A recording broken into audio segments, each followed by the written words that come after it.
Hey, greetings, beautiful people. Hey, everybody, how y'all doing? Come on in, come on in. Hey, Shirley, you there? Yo, Mr. Kimi may be having a little technical difficulties. Can y'all hear me? If y'all can hear me, put a one in the chat. Nice to see you, CX, Salaya Binyah, Grover Tech. Hey, CC, can y'all hear me? Let me know. I don't see no ones in the chat. Let me know if y'all can hear me talking. Ah, okay, I see them now. Hey, Jenny, what's going on, y'all? I hope everybody's had a great weekend and y'all ready to go back to work. What is it, tomorrow? Yeah, y'all please hit that like button on y'all way in. Tell a friend, tell a friend. Me and Shirley are live. Listen, let me see what's going on with her. We're gonna hang on for a couple of seconds, give her a few minutes to get it together. I think something's going on with her mic right now. Hey, Divine, nice to see you. This is gonna be a good live, y'all. We're gonna have a great live. We're gonna be talking about, you know, how men cry too. All right. You said my weekend. Oh, it was good. Yeah. Okay. Good. I'm glad to hear that. I'm glad to hear that. Yeah. Thanks for coming in, Divine D. I appreciate y'all coming. Let me hit Shirley up behind the scenes and see what's going on with the mic, guys. Hold tight for me 1 second, okay? Pour you a drink or something while y'all wait for me for a second. Hang on.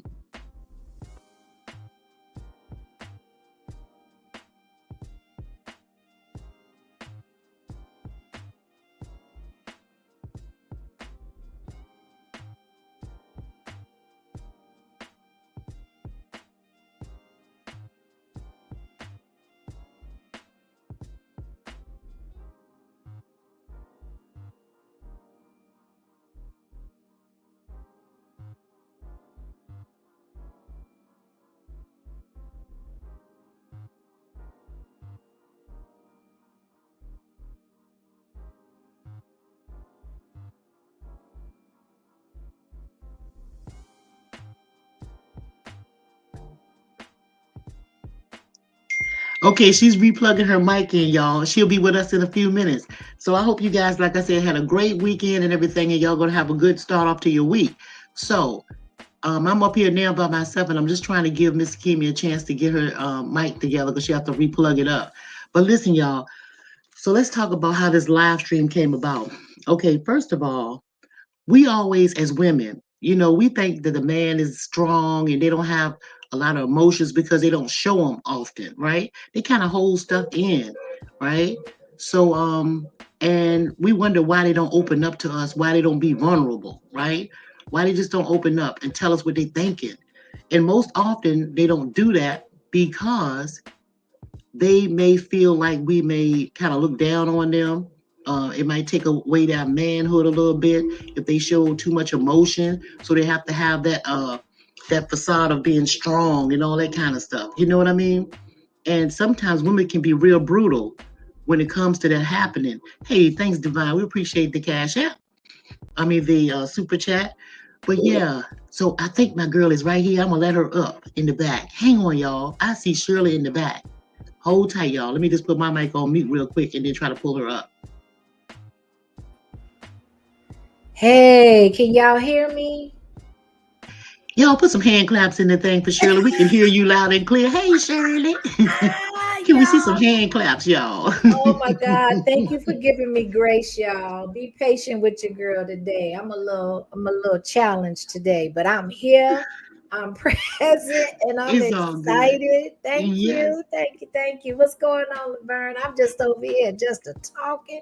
Just a Well, talking. Well, I gave people a little, a little snippet of what's going to be coming when we're talking about why men cry. That men cry too, and I was talking about the fact that how women don't show them grace if they show any signs of weakness, because the man is supposed to be strong and he have himself all together all the time. But we fail to realize that they're humans too, and they don't show that vulnerability because most women will emasculate them if a little peak of sign of weakness show up.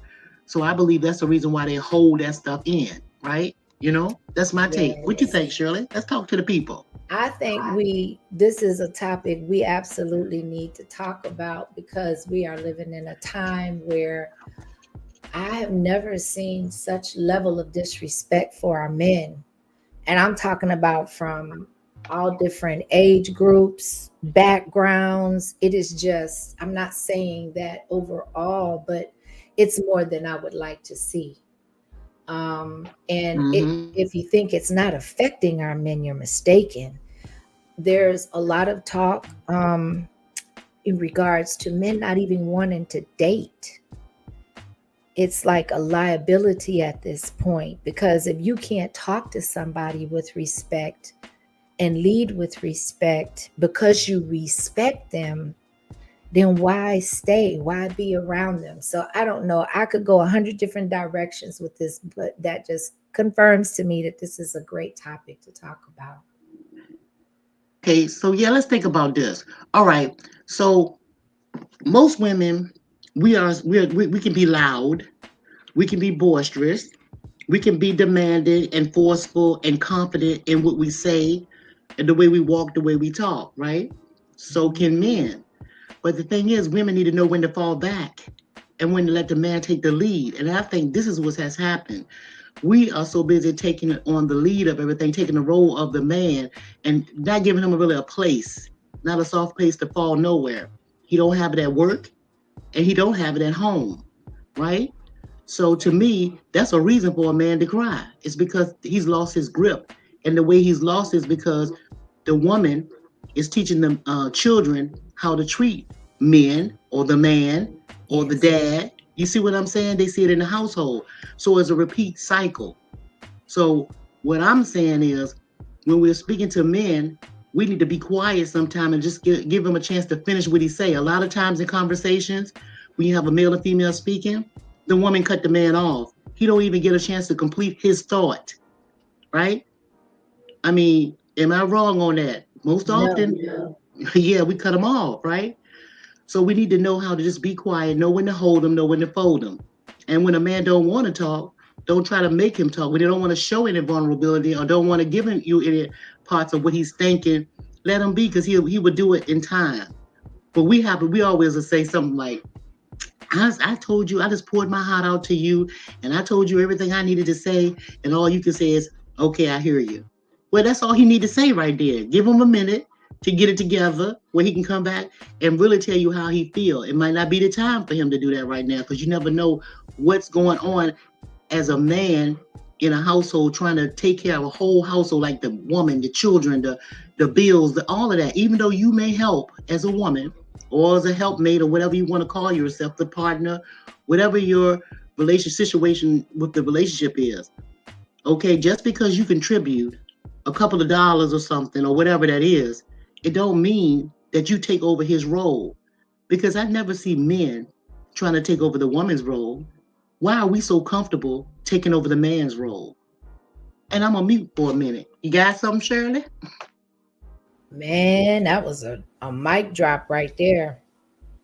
We were all designed for a specific purpose and a specific role with certain traits and characteristics likened to us. If you don't walk in that, it's awkward, it's out of order. And I don't understand why.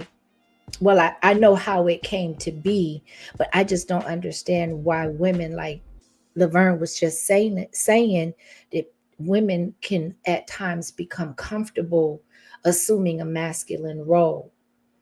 Um, no, no.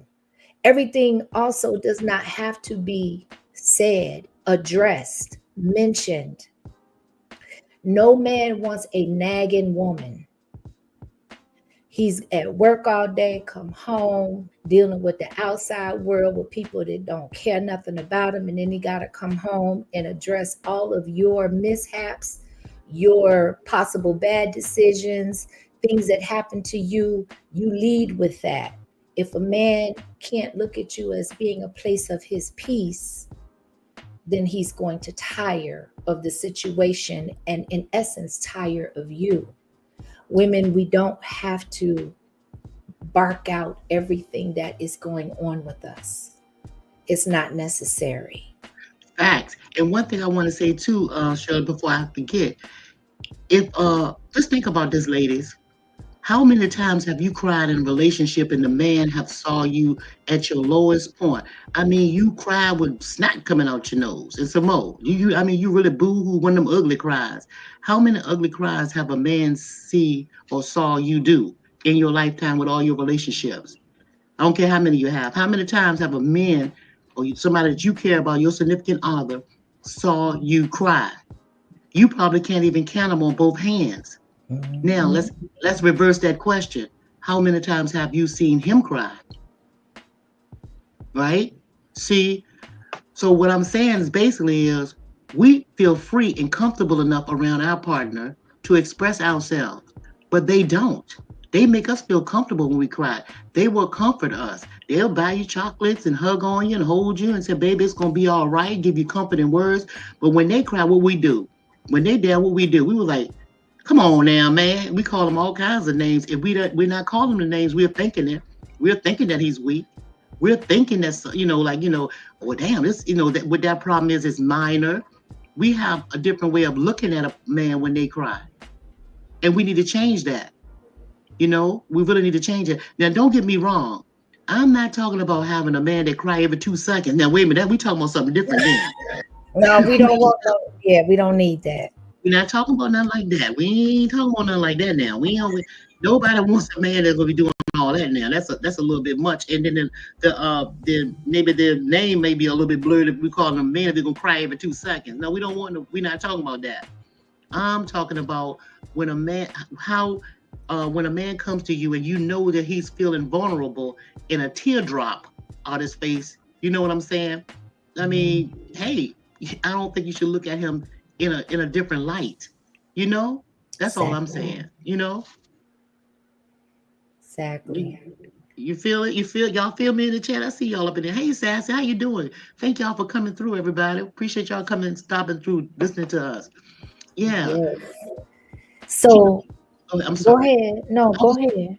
I was just gonna say, you know, in the funerals, I can really count on one hand how many times that I've seen my husband cry. All these years we've been together, I can on one hand. It's not that he's not comfortable, but some men are not emotional at all because of the way they were raised. Like you have to look at that too. If they come from a family where you got all these strong men and it's like a man ain't supposed to cry. And that was kind of like drilled in your head. A lot of men come from that era, at least in these day and age, the men that I know you or used to know. Yes. Now there's a new age right now, right? And that's not to say that back then men didn't cry privately with the woman. Some probably did. We would never know it because most of all, women wouldn't tell it. We wouldn't tell what's private because that's like telling something that's going on in your bedroom. You see what I'm Yep. saying? So we don't advertise stuff like that, right?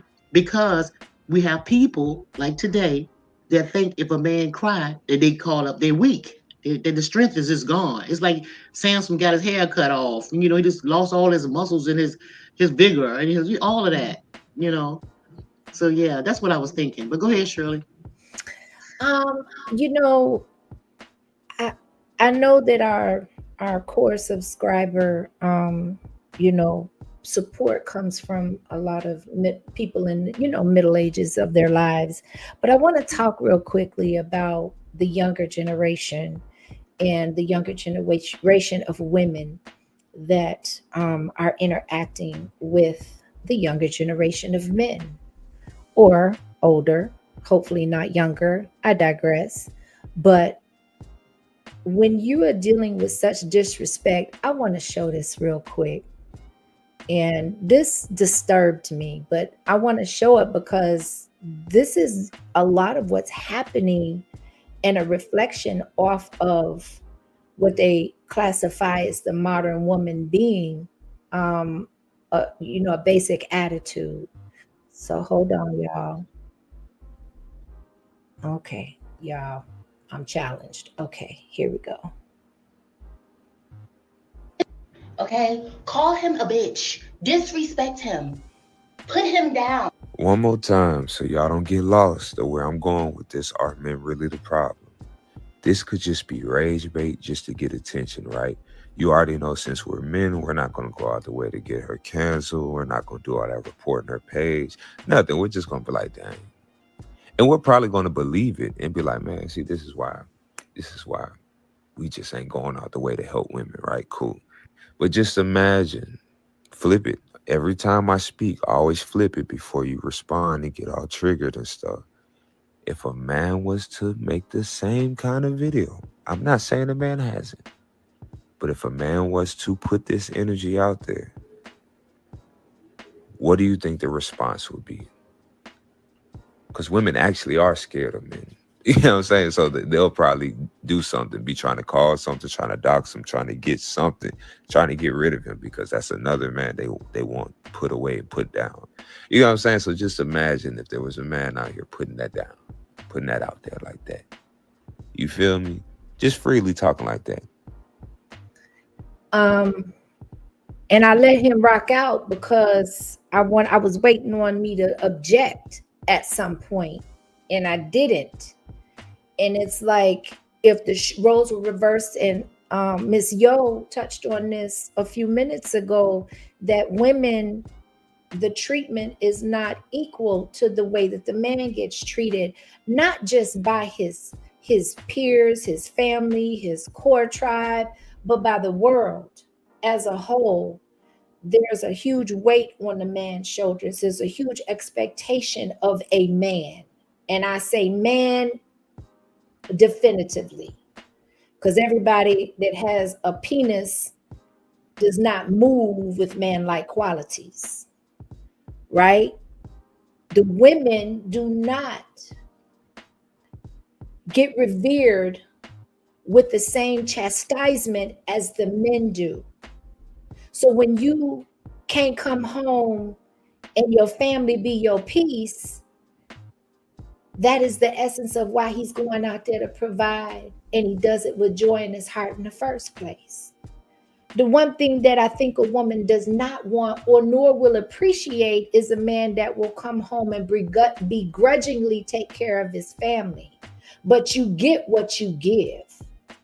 Reciprocity is, to me, a universal law. It is a reflection of needed balance, a yin and a yang, a man and a woman. There is a peer and an opposite to everything. If you want a man to treat you with respect, with kindness, with reverence, with tenderness, with sincerity, with a warm heart, let me tell you what the secret is. And this is a cheat code for some. Some may know it, but may not still walk in it. But a man will break his back to make you happy and to give you everything, not just that you need, but you want, if you treat him the way you want to be treated. If you take care of home, if you're monitoring and nurturing his children, if when he comes home, that is his time to decompress, to unwind. Just like you don't want him begrudgingly doing something for you, give him the like. A man can tell when you feel that you're doing something out of duty instead of out of love. It wants to see him comfortable. Mm-hmm. No, sorry. And I'm on mute because I'll keep going. Yeah, I know that's right. But look, it's two things too. Okay, most of the times, like I said, we always tell a man, oh, well, I don't know how you feel. You hold stuff here, you don't tell me how you feel. But my question is to you that says that to a man, do you make him feel comfortable enough to be vulnerable around you? Would you hold that against him if he showed you 1 moment or 1 minute of weakness? This is what we have to remember when we're speaking like that. And then again, you have to also think about when he's showing you compassion and tenderness and all these different things, when you're in your state of emotion, woman, because we're always all over the place at any given day, minute, or moment, right? As a woman, right? You know how we do. We get stressed about the smallest things, right? And they're there to make us feel better. But what are we doing to make them feel better when they feel like they want to not just break another person in half, but when they just want to just say, I'm going to just say it, fuck it, I give up, I'm tired, I just don't have no more fight in me. What are we saying to that man like that? Are we saying, oh, baby, no, you have a lot of fight in you. Come on, let me feed you something good. Let me give you something good. Let me just hold you for a minute or two. Let's just lay here still and quiet. No sex, no nothing, just being quiet. You know, how about I leave and you have this whole space to yourself? Enjoy your kingdom. I'm gone. So you can have that private time and taking anything that may distract you or make noise around you with me. We're not doing that.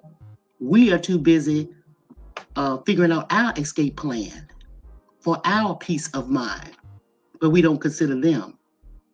So again, men cry too, whether it's in the car, whether it's at a bar, or whether it's with the side bitch. They're going to get it out. Maybe not with you. I go on mute. Ooh. Speaking of which, we're going to share this one. I felt this man. But this was a gentleman that actually was capable of communicating outside of those that either get too emotional because they're pent up in communicating, or whether they are unable to communicate, or whether they don't feel vulnerable enough to communicate. But I like he wasn't disrespectful, and I'm just gonna share it. Let's go. Is why you're complaining about me being the same person that you married. We've been together for 10 years, and for 10 years I've been the same man. And it's like you're trying to mold me into this fantasy man that you want me to be, who you can talk to and treat any kind of way, yet demand to be treated like a queen with the utmost respect. It's like, if you want to be treated like a queen, maybe you should start acting like one, because I'm only human. Eventually I'm going to give you the same energy that you give me.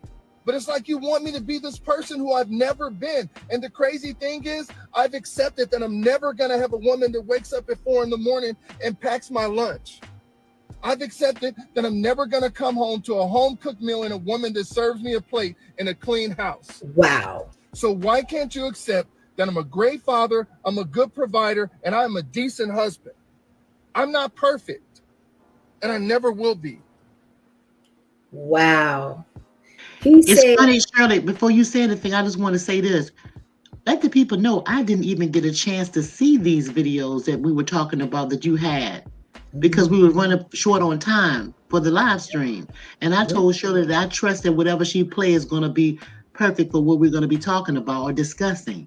And voila, that's a prime example. I go on mute. Y'all, so let's unpack this for a minute. And I'm not really concerned about people being offended. I listen, everything that comes out of my mouth isn't for everybody's ears. Please feel free, no disrespect, totally respectfully, feel free to move around.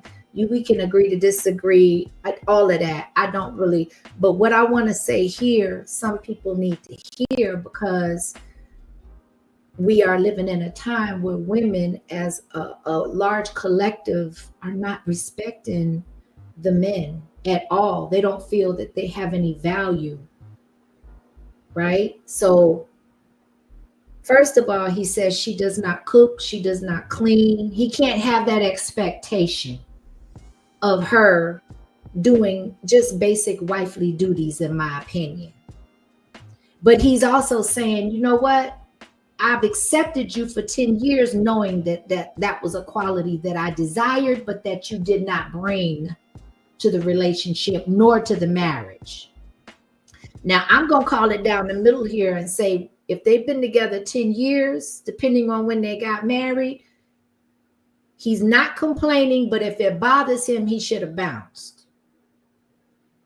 At some point, people, in my opinion, if he can live with it, kudos to him.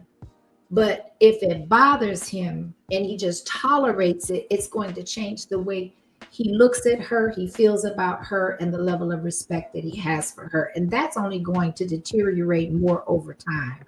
But I wanted to bring that out, though there's so many other aspects, and I'm gonna let Laverne pick it up because she got something to drop. Oh, I sure do. Because look, you're right, Shirley. If he was with her for 10 years and she don't want to clean the house and he knew that she wasn't going to be that type of woman, then after 10 years, you shouldn't expect for her to be that type of woman because she is not going to change. And I highlighted the comment here that T. Smith said. He said his wife is cheating if she's trying to change him. Not necessarily, but it could go both ways in this instance because he's trying to change her too. So what are we going to say about that? My thing is they didn't have open communication or enough information about one another for real. They was lying when they got together. They was thinking that love was going to fix everything, not knowing that once you're in a relationship, you can say you love somebody, but you really don't love them. You lust them. You don't learn to love them for years and years and years when you get to know them. That's when the love comes. See, that's when the respect and all that kind of stuff start falling into place. So we're gonna have to, revamp the way we're thinking about things. Nobody can change nobody. It is what it is. You see? Because people change as they grow, as they get older, as they go to bed at night and wake up the next day. Every minute you change, your hormones change, your moods change, your vibration change. So no, you can't change anybody. You can barely change yourself. See? But let's not go too far off the topic. The topic is men cry too, right? And are we as women allowing them the space? And how are we looking at them when they do show emotion, when they cry? How are we looking at that? Are we talking down on them? Are we looking at them as being weak? Are we giving them the space to just express themselves like they give us the space to do the same? You see what I'm saying? Thanks. Absolutely. We got to give them a peaceful place. We have to give them a safe space. We have to be their peace. You can't give somebody peace if you don't have peace within self. You got a lot of people out here getting married for the wrong reasons, or they're not ready for marriage, or they're learning as they go after they get married. But it just seems like the core family breakdown has accelerated over time. People used to stick it out. They don't do it so much anymore. You have women that don't even respect men, period. But because there is a yin and a yang, women need men, period. And when a man gets to the state where they have to cry, you have a problem. Yes. You have a huge problem because most men, like I said, hold in those emotions and stuff. They don't just let that fly. And if he's going to do it in front of you, that's a privilege. Consider that a privilege and an honor that he's decided that he wants to really show you this type of emotion. He trusts you with it. That's he's not the doing word. it. He trusts you with this emotion that he's about to share with you. So I'm saying just allow him to do that. With respect and dignity, give him that. Give him that. Give him that. That's all I'm saying. I totally agree. And that was my word. My word was he has to be able to trust you. If he doesn't trust you, he's not going to choose you to be vulnerable with. And a lot of men will and women will emotionally cheat before they physically cheat. And believe me, if a man dropping tears and stuff like that, he got to do that around you. Look, he probably already did some things because if a man's not showing some sign of vulnerability like that, like say he just tear up. I'm not even saying this boo-hoo crying. This just a little tear up right there. Consider yourself lucky because he could share that with some other woman. Believe that. You want him to be able to talk to you and not feel like he's a what do they call it, like one of those weak guys. I don't want to say the word. You know what I mean? But yeah, you should allow him. And then here's another thing, women. We don't know everything that they go through when they walk out the door. When they come home from work, you got some husbands that do not discuss with their partner what happens at work. They hold all that stuff in. You got other men that get it out in other ways by coming home and telling the wife or their significant other in detail what happened, blow by blow, from the time they walked in the door to the time they got home, right? They tell everything. It just depends on the type of man that you have, right? But either way, you should allow them, the space and the vulnerability to be able to speak the way that they want to freely around you without being, looked down on. That's all. Absolutely. I love this. Sassy81 says, I support my husband throughout everything that he goes through. He is my best friend. And they know, you'll know who your best friend is. I concur with that, Sass. I do the same thing, and it's likewise. I don't care what we do. It could be an adventure or something we decide we want to do. We always support each other in whatever we do. We discuss it, we agree upon it, we execute it, and we congratulate one another once we get whatever we do, when we conquer it. We do that. And that give both of y'all energy. Y'all feed off of each other, right? And y'all are partners. So why would you want your life partner to feel any type of way, right? Why? That's just not making any sense. And when you got together, I'm sure in order for you to stay together, there had to be a different energy, a different level of respect. Relationships either cement over time or they deteriorate over time. They don't stay in the same dynamic. So you have to really be mindful. And if you're not yielding the results or the feedback or the interaction or the love that you desire from that person or that you once received from that person, it's nothing wrong with looking at thyself. We can point the finger, but we don't have control over what somebody else does. We only have control over what we do. And so nobody's perfect. Everybody is flawed in some areas. Therefore, I will say that whatever you're giving out, if you don't get that back, then I would reevaluate and look closer at the relationship. Not saying just abandon it, but at least not at that time. But you know what? I digress. Go ahead, Laverne. No, you're right. You're right. And I was just reading. Hey, Phoenix. Hey, everybody coming in. Appreciate y'all stopping through.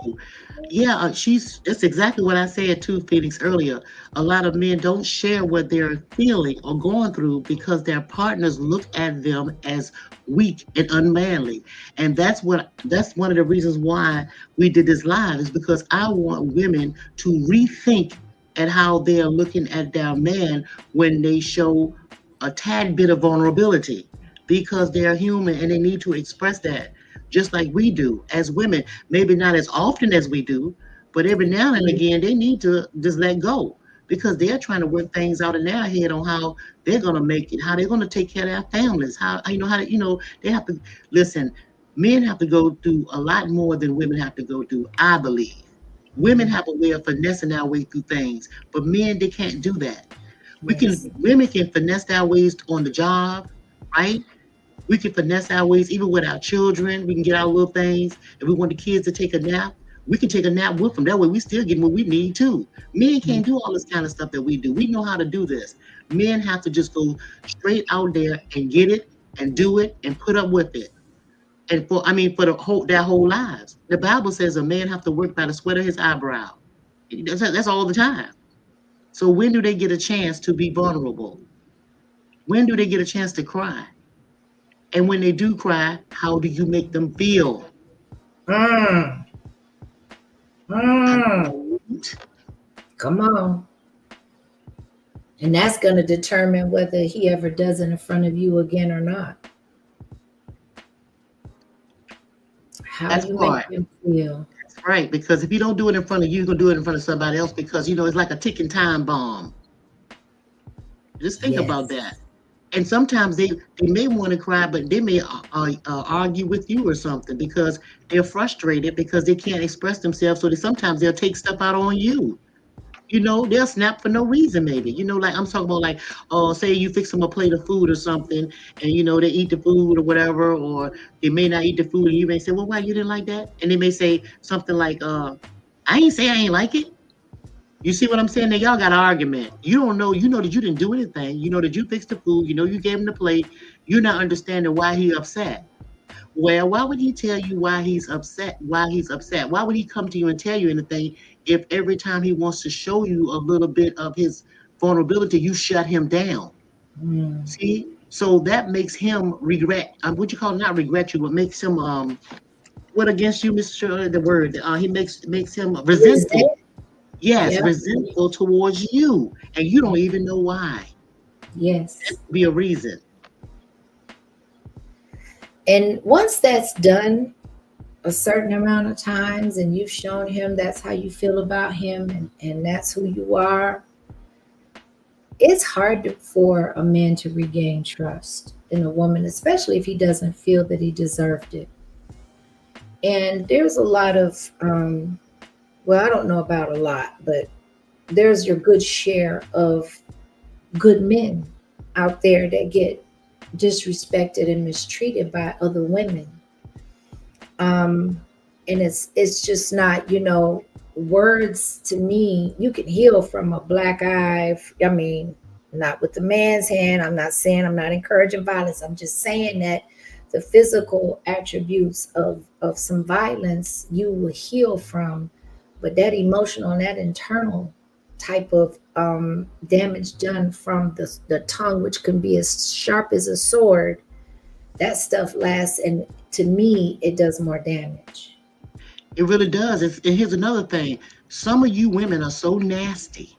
Mm-hmm. And I'm gonna tell you, and I'm gonna talking to the women that have done this. And I know some of y'all have, not maybe not the ones that are in the chat, but I'm talking about, I know there are women out there that has done this.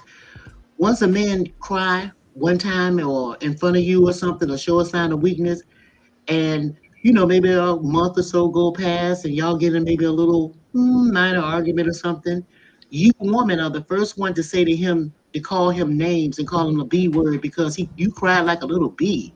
You're the first one that said it to him. And then that's going to hurt him because that's not what they normally do, right? But some of y'all are so nasty that y'all will use that against him. And I think the man may know that, and that's why they don't show you signs of weakness or vulnerability. Consider that. That pill go down bitter sometimes when it's you the one that's taking it. It's easy to watch somebody else take a nasty piece of medicine, but when you do it, it go down kind of funky, get your attention. But you can speak from relationships and the aspect of relationships from so many different vantage points and perspectives. However, I personally feel like our men don't get enough of proper representation. Without a man, we can't reproduce. Without a man, we can't be in our essence. Right. And Selena got a Selena type. I want to talk about Selena and Phoenix's Rising's comment. For Selena, she said she's glad that she don't have that type of heart. I'm with you on that, sis, but you have some women that are like that. Some women are definitely like that. When they see a man that they so-called love, they'll kick him while they're down. It's like that opportunity to make them hurt, especially if the man has ever put them through any type of pain or problem or situation. Like, you know what I'm saying? And that'd be that perfect opportunity. Some women are like that, right? And what Phoenix is saying, she says, a man home is his peace. He fights battles outside every day. Yeah, we said the same thing, Phoenix, earlier. Yeah, when they come home, that's their kingdom. They're supposed to have that type of peace. They're supposed to have peace at home, not fight inside and outside. Then when do he have a chance to live for real? When do he live? Yeah. Yeah. Yeah. I want to share, if possible, and we're going to do an open panel. I think we're just trying to get everything that was on our mind and in our conversations out, that we feel will at least celebrate our families, right? But to me, this next video is about being sensitive to your man and to your woman, because this couple here was based off of their exchange, you can tell if you're really listening that they love each other enough to consider their delivery, because they don't want to hurt the other person's feelings, or they want to do it with care and they want to lead it with love that they feel. So I want to share this. Did you want to talk about that comment first while I add this to the stage, Laverne? Oh yeah, Jenny was saying she can't stand that. Like she's talking about the women that I speak about or spoke Yes. about that beat a man when they're down or take that when they cry in front of them, they get mad and hold it against them. She was like, men have feelings too, and these ladies who do that probably spoil their sons rotten. Yeah, Jenny. And here's the thing: the mom is and the dad is really teaching the children how to behave, because Yes. children watch what you do, not what you say. And I say that all the time. You can talk to a kid till you're blue in the face, but if you're not doing some of the things that you're asking them to do, especially when it comes to morals and the way you behave and stuff, no, they are little yous. They are mini yous.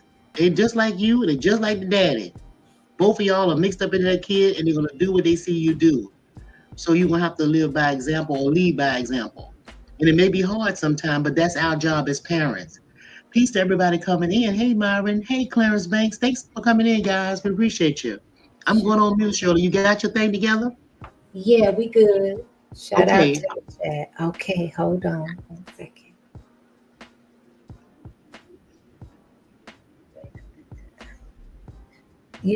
I don't understand.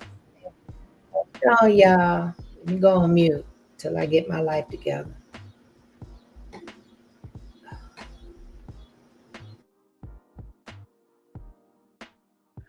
Shirley getting her life together, y'all. When she come up, I'm gonna put us back on mute. But yeah, so how y'all enjoying the conversation so far? I see Myron has something. She says, "Let me see what you have. Let me come up here. Let me pull the comment up here." Okay, let's read this comment. I have a problem with particular black people. Y'all can express your opinion, but I have mine. Well, it's okay to have your opinion. That's what this is all about. We're gonna drop the link in a little bit, and you can come up and express what you're trying to relate to us. But yeah, we're all supposed to have our own opinions, and we're not trying to change anybody's mind. This is how we feeling, right? And my name is Your Thoughts because this my thoughts. Okay. You good, Shirley? I think she's still on mute. Yes, Hang on. thank you. Yes, and even though my name is not Your Thoughts, I still have my thoughts. Facts. On mute I go. Good. Yeah, and you know what? I don't want everybody to agree with everything that I have to say. Our backgrounds are different, our journeys are different, our experiences are different, how we were formed, our mindsets. Everybody has their own unique journey. So I respect the difference of opinion because I can only speak from my perspective, right? So I appreciate y'all. But y'all, let's listen to this real quick. And I'm going to let it play through because I want you to possibly feel what I felt or pick up what I picked up on. Oh, I got it on mute.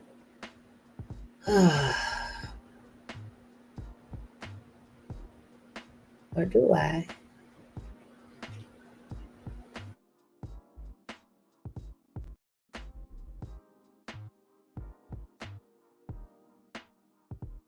Did she know he's gonna bruise his ego? I'm so glad. All right, y'all. Thank you for your patience. I found the mute button. Why is it? Do a woman feel like that she always gotta say something to him? Did she know he's gonna bruise his ego? I'm so glad you asked that. Can I answer? Please. So I remember you and I, we weren't even married. We were dating. And I told you something and you said, Tiffany, it's not what you said. It's the spirit behind how you said it. And when you said that, it stung me. With women, the reason why most of us can sometimes be overly vocal is because when I am fully submitted to you, where you lead me affects my life. And if you're leading me in the wrong direction, it is natural for me to say, hey, stop. We're going the wrong way. I love you, but I'm not willing to die with you in this bad decision. I agree. So what I've learned is I can pray to God, and in the moment, God will either tell me, Tiffany, be silent, or the other part, he will say, Tiffany, pray about it. Yeah. I'm going to give you the way to be able to say this to your husband without offending your husband. Yeah. Because another dangerous thing is when a man has a lot of yes people around him. You're right. And then a woman has no voice to be able to say, I'm your helpmate. I agree. I'm not trying to bruise your ego, but I'm trying to help you not make this awful decision. But once again, it is the spirit behind how I say it And the timing. and the timing. Why is it Boom. Laverne, I want you to pipe in on that one. I got you, Shirley. I got you. So look, okay, for one thing, when she says that she's following the man and she feels like she's supposed to be vocal because she may think that he's leading her down the wrong way and she's not trying to die with him. So she raises her hand to say, hey, we're going the wrong way. Okay. So a part of that I agree with, but another part I don't. Mm-hmm. Because first of all, before my man leads me, we're going to have a discussion and he's going to tell me in advance, baby, I'm going to do this, that, and this, and I'm taking you with me. Once I understand the plan, there is no conversation. There's no interruptions. I'm following him. So there's a breach there somewhere in that relationship. Okay. Mm-hmm. Now it was something else we were talking. Well, yeah, when it's a timing to speak to someone, to talk to your man. Timing is everything. Most women don't give the man a chance to get in the house to drop his keys on the stand or wherever he put his car keys or truck keys at before they're bombarding him with what happened with their day, what happened with the children, what kind of bills came in through the mail while you were gone. Something might have happened with the plumbing, the wash machine don't work or something.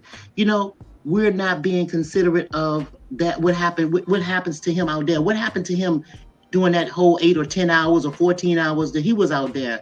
We didn't even ask. We're talking about, it's about us, right? We have to pick our timing. We got to give a man a chance to come on in the house and breathe and put on them shorts and stuff, them boxers or whatever they wearing, sweatpants, whatever they wear around the house, right? Get them a chance to unwind, just like you did when you got home. The first thing women do when they get home after they pick up the children and what, they're going to get all that bra. They're going to let it all hang out. They relax. Get a man a chance to relax, right? And you don't always have to put it to them on the same day. You have to ask yourself, is that problem urgent? Can it wait until tomorrow? You see what I'm saying? Can it wait until after dinner? Maybe he had a cold beer or something, whatever he drank. You know, problems start that way because then they'll start snapping on you. It's simply because you didn't give them a chance. It's like children get irritated. They're outside all day playing and stuff like that. And when you get them come on in, time for them to take a bath and go to bed, they got to unwind too after school and stuff. So it's the same thing for the man. But again, we women are being inconsiderate because we are thinking about us. We're not giving that man a chance to be relaxed or vulnerable in no kind of way. He got to have his guard up even at home. And it's a damn shame. So I'm on mute. Did you want to comment on Cutting Edge's comment? Oh, yeah, I did. Thanks, Shirley. He said, then their partners want them to be emotionally available. Men can't be emotionally available to their partners until their emotions are first available to them, which is true. And there you go. The same thing I was pretty much saying. A man might want to talk to the woman when he comes home from work about what happened with his day. But she's asking him the question before he even got in the door. He haven't even composed his thoughts. He might need to decompress first before he says something to her. He might not want to talk about it at all. Give him the opportunity to bring up things and again, get his emotions in check first. And see, here's the thing too, women. You're supposed to know how to read that man just like he can read you. He know when you want some money. That part. He knows exactly when you butter up to him because you want something extra, an allowance or something extra. So you need to pay attention to him just like he pay attention to you. Pay attention to the details. He'll tell you how he feel. I'm on mute. You took the words out of my mouth again. I was going to say read the room, but you said it even more concise is read him. if you have children, you know, because they're part of you, they came from you, know how to read those children. You know what they're thinking, and they don't even know that you know what they're thinking. That's how well you know them. It's about getting a little bit out of self or a lot out of self, and being willing to even look and be concerned with how other people are connected to you or feeling. It can't, I believe we live in such a narcissistic culture that it has become okay to be selfish. And it's really separating and keeping everybody divided, in my opinion. But I wanted to comment before you do that, sis. I wanted to comment on Sassy's comment real quick, where she spoke on her husband taught her how to treat him. Yes. And that exactly that, but that goes along with being able to read him, like Laverne was just saying. But that was all I wanted to comment on that. Oh yeah, that's so true though. That's really true. And Will says when a man loves a woman, people around her will know it before her. Mm. Um, yeah, I don't know about that one, Will, because women know when a man love them. Shoot, people. But I get what you're trying to say, though. Woman should know before anybody else knows, since the relationship is supposed to be between them two. But that's just my point of view. Yeah, I get what you're trying to say, though. It's like, I guess the aura of love is all around her. The birds me some more. Yeah, that's what I think he's saying. And communication is the key. You're right about that. For Yes, sure. it is. You got Yes. more videos, Shirley? I got one more that I can think of off the top of my head. Let me just scroll down real quick. Okay, and then maybe after this, we'll read a few more of the comments, and then we can drop the link and see if anybody want to add to, take away the conversation. And while y'all doing that, while you doing that, Shirley, I'm gonna open up a little shooter right here. Okay. Yes, indeed. Yes, indeed. Y'all, I'm looking. Every time I refresh I know what I wanted.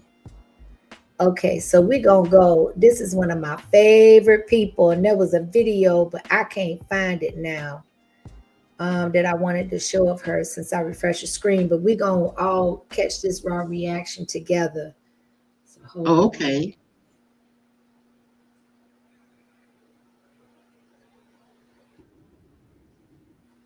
Hold on. Is that the judge? Wait a minute. Sometimes, like on this browser, I'll click on one video and another one will come up. I don't understand that. Well, you doing good, Shirley. Take your time. We here with you. We ain't going nowhere for a minute. And while you doing that too, Will, you right. I see what you're saying. You saying the reason why you say that is because you're saying that you can't come around until the family approves. Yeah, I understand what you mean. Everybody else will know it before she know it, because the man's gonna tell the family what his intentions are with her. I get that. And I don't know if it's still like that nowadays, but I know it was in my day. You better say something to the family. Talk about taking that girl child. I found it. Okay, yes, let's do it. Sir, she's got you. She doesn't appreciate you, sir. She's got you babysitting her kids while she's going out all night. She's wondering why you can't be more of a father to the children she created with other men. She wants to know why she can't give more of your money when she's got a couple of child support checks coming in. She's got housing. She's done a disability check, and she wants to know why you can't part with more of your check. Do you see what I'm telling you? Well, ain't nothing free, Your Honor. He's not finna just be with me just because, he's gonna have to help out because I pay all the bills, so Your Honor, he does not. I pay all the bills and get Mr. Nevins, do you understand what I'm telling you? I'm not talking to her because I don't think she could hear me. I'm talking to somebody who I think can hear me. Can you hear me? Am I saying anything that your family's ever told you? Yeah, they tell me that every time I see them. I don't know them, they don't know me, but we're both telling you the same thing. What does that tell you? Keep your family out your business. She does. Okay, so what I want to mention here, and I know this is probably a little bit removed from what I was gonna say, but I saw the expression in the judge's face trying to reach him. The once they put the camera on this clip, I haven't seen the whole case or whatever, but she's emotionless when it comes to him, and I see a good man being totally emasculated. And not only that, but he accepted her with a ready-made family, which there are men here that's a negative. And this is how you treat him. Go ahead, Laverne. That's all. No, I was feeling this. I saw that when I was looking at that couple. She really didn't care how he felt. She, and like the judge said, she wants him to be more of a father to children that's not his than the daddy. And he taking care of all the bills and all that. And she's like, well, that's what he's supposed to do. And what I didn't like is she said, keep the family out of your business.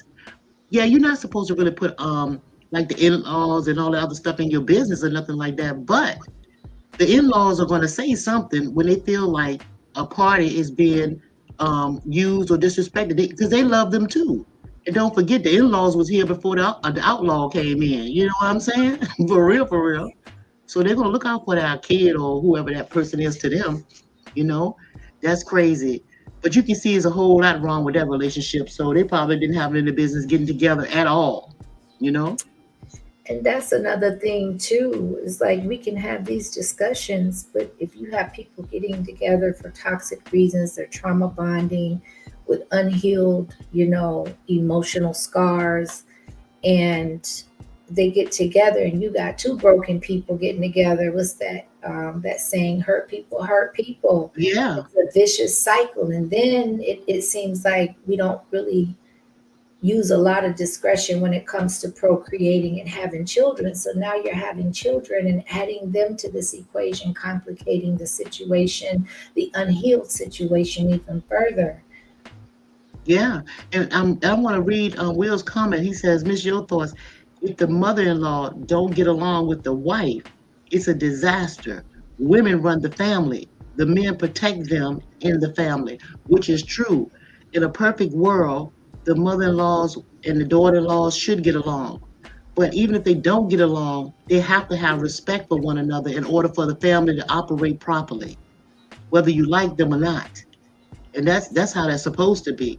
But we have nowadays, it just, it's real raw. You know what I'm saying? It's crazy. No, there's so many different dynamics and so many different reasons and motivations for people. It used to be kind of an order of things. You were attracted to someone, you courted, or you at least had conversations, went out on dates, you got to know one another before there was an order of things. Before it was levels to this. And then, the ultimate level being, of course, usually marriage, like she said, in a perfect world, marriage before children. But unfortunately, we're in a time where women feel like there's some women that feel like they don't even need a man to have a child, much less raise one. So that was pretty much all I had as far as okay. Video clips. I think we good. Maybe drop them to see if anybody wants to come up. Yeah, and let's talk about it. While you doing that, I'm gonna read some of these comments. This one right here, Jenny is saying the immaturity, and she says the couple seem like they need to grow up a little more. Yeah, it seems like they do grown folk things, but they're not grown because they have a bunch of babies. They got responsibilities, but they're not grown enough to you see what I'm saying, to handle those things, right? It don't seem like it. Let's see. Oh yeah, but yeah, you guys, anybody can come up if they want to. Let's see what this one says. Let's see what you said. That thing is, my cursor is going all over the place. What did it say? He's looking for someone to love while she's looking for someone. Yeah, ain't that she sure is. Oh babies. Oh babies. Oh babies. Yeah. And to fill a need. She was looking for somebody to fill a need so she don't have to carry the burden of all those bad decisions that she made on her own.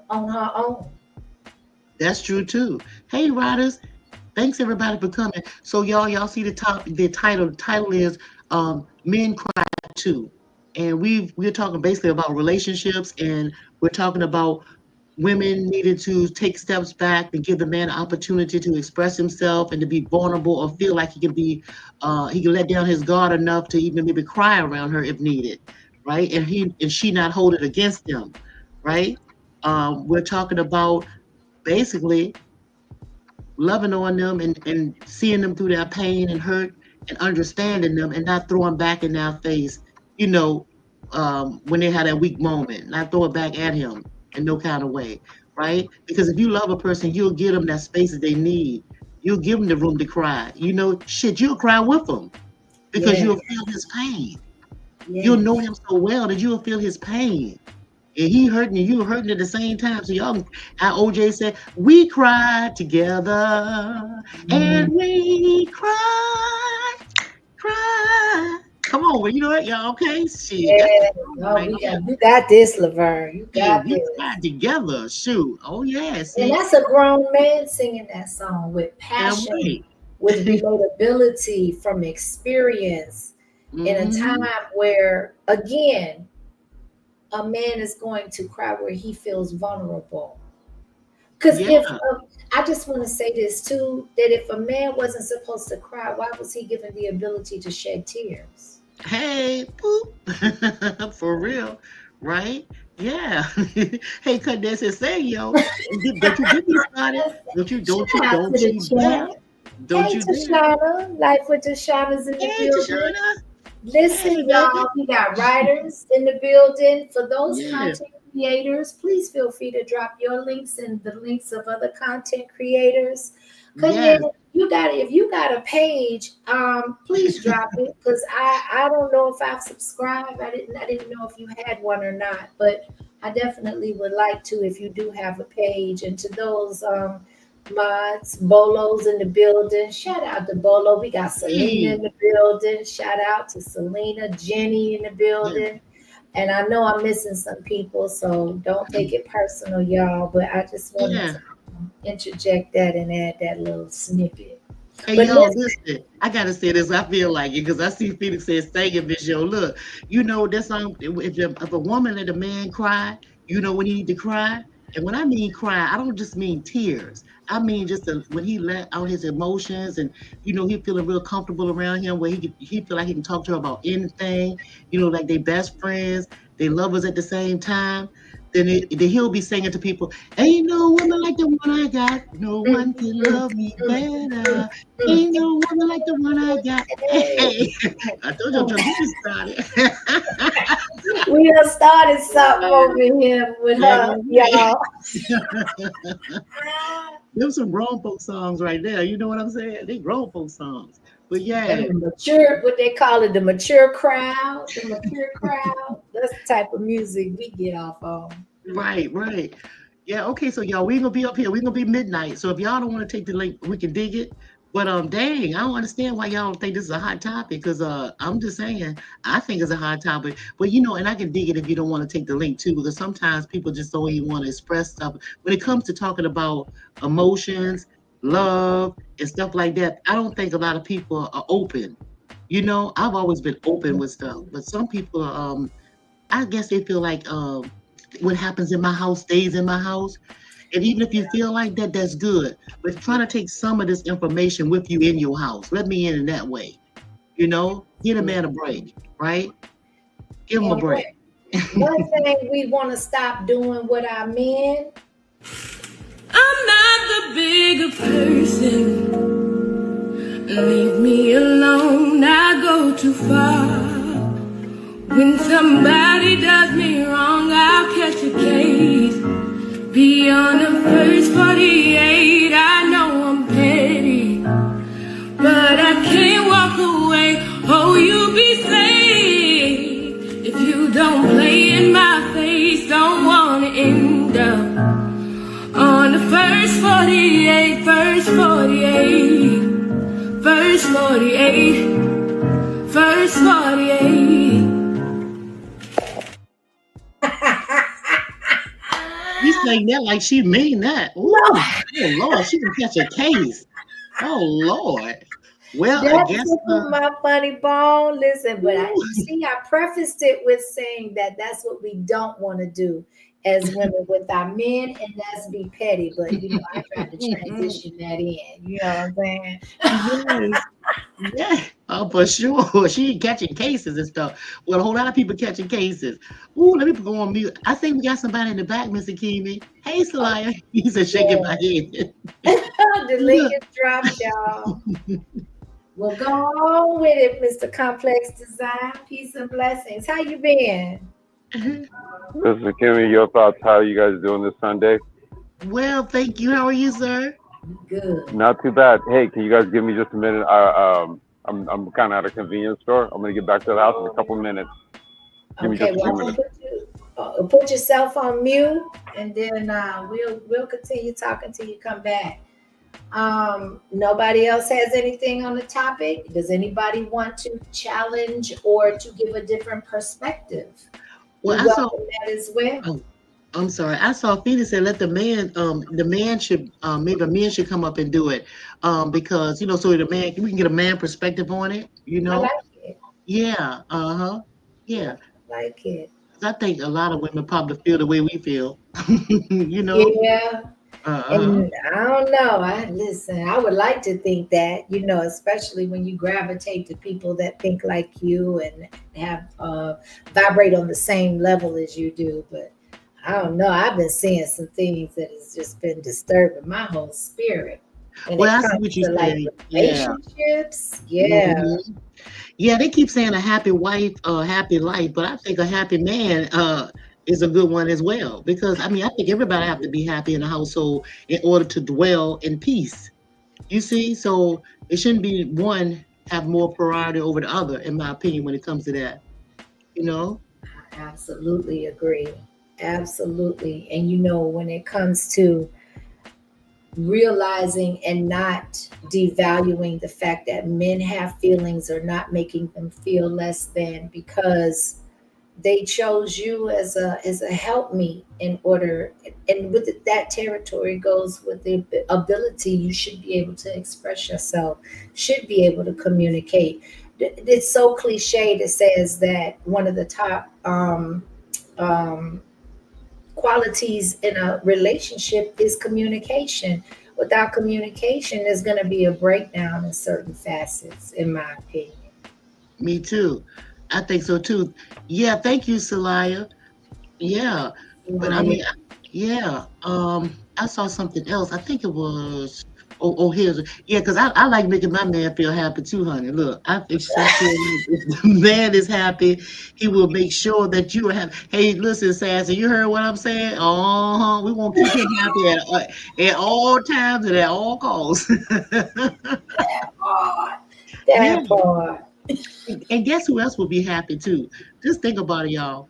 If the mom and dad is happy, and they're not arguing, I don't care whether y'all baby mamas or whatever the case may be, whatever your situation is, if they see that the two parents are getting along and happy when they're around each other, or not just what do you call it?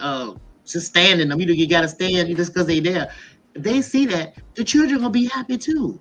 Yes. So the whole family, it runs downhill. Look at the order. Look at the order of it. So if the man is the head of the household, he is the lead, and then it's the wife and then the children.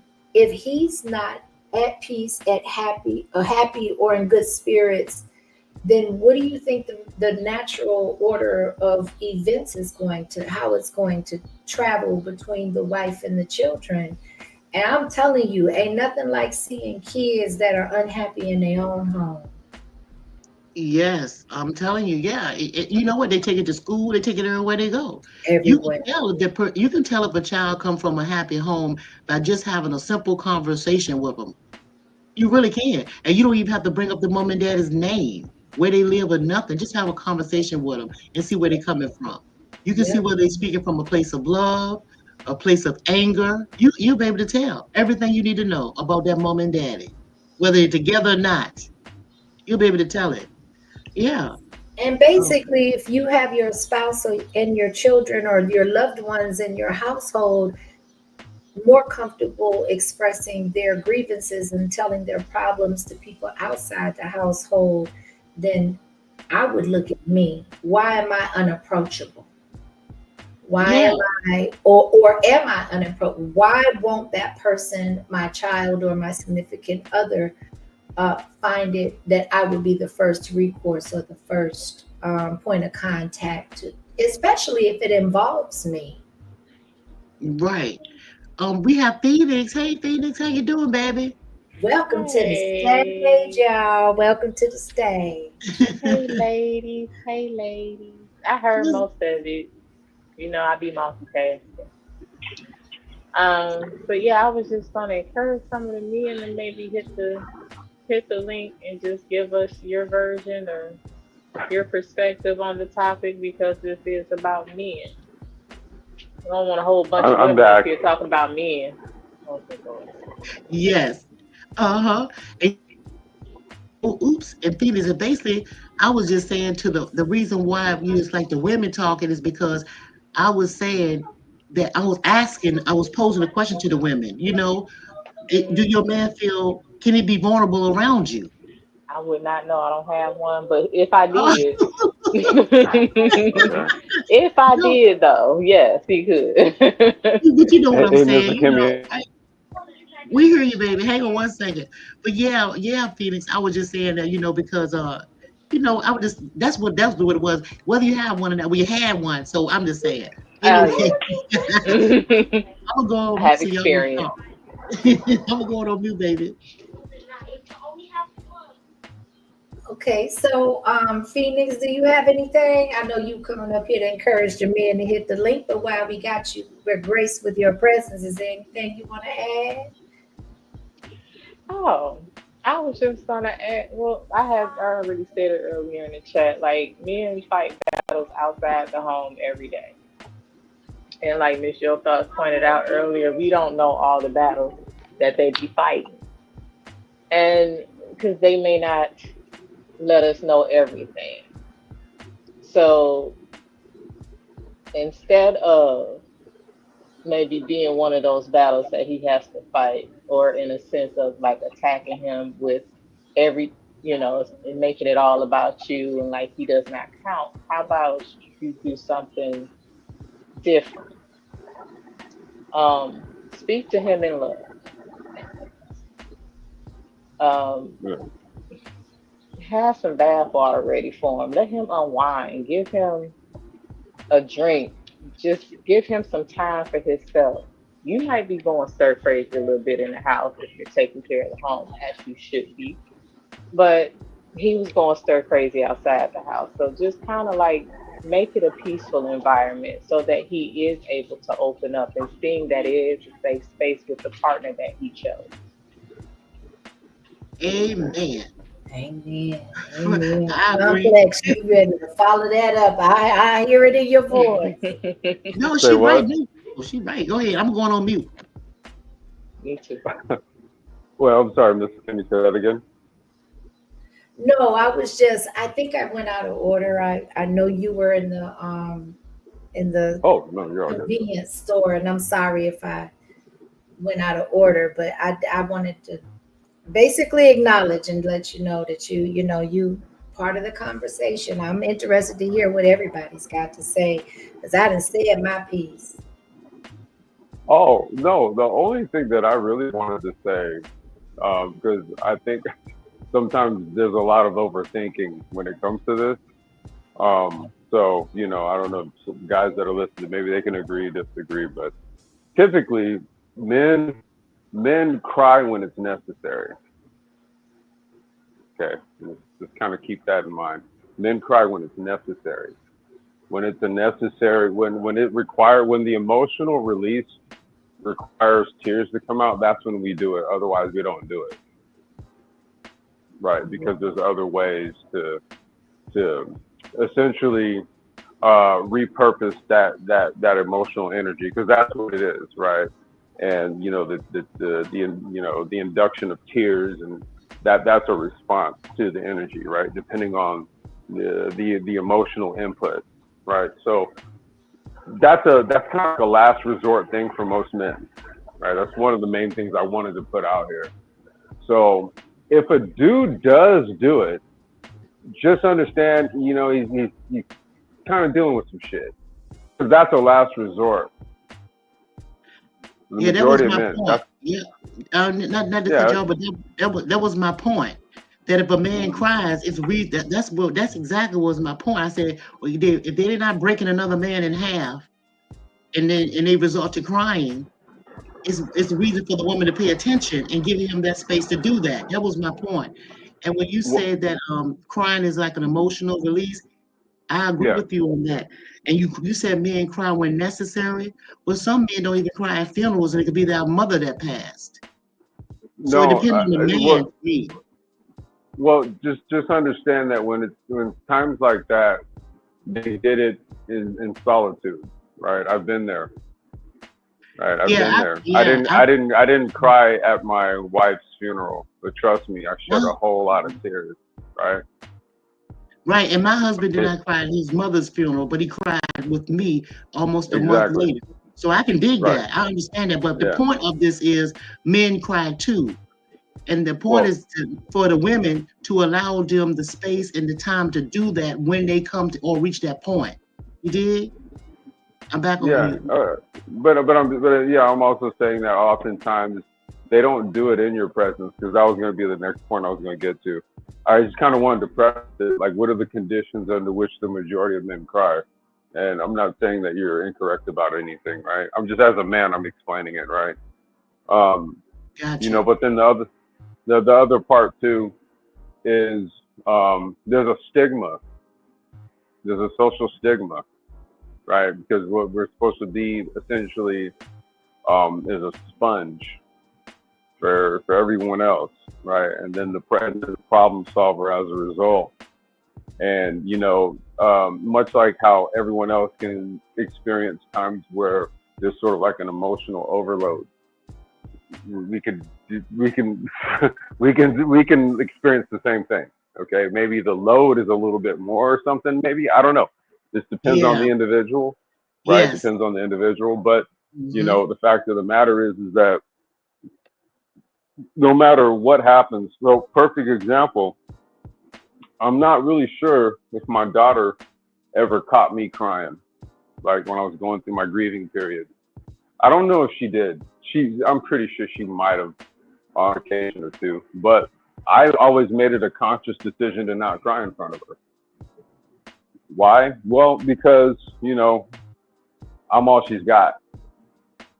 So, you know, what that doesn't do is put her in a peaceful disposition, or put her in a relaxed disposition, right? When she sees her dad stressing out, grieving, whatever, right?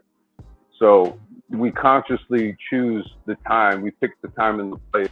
That's why you'll hear, like, dudes will be like, they'll park around the corner or go to the park near the house and just sit there for a while. You know, I'm cool for like blowing a couple bowls of herb to decompress. You know, I medicate that way. If you know what I mean, I do it. You know, you do what you got to do. But you know, this is just how men handle stuff, right? And you know, it's because if women, if you're listening, you kind of understand this about men. You have to just kind of, what the sister said, give them the space. Give them the space to just kind of decompress and like unpack the shit.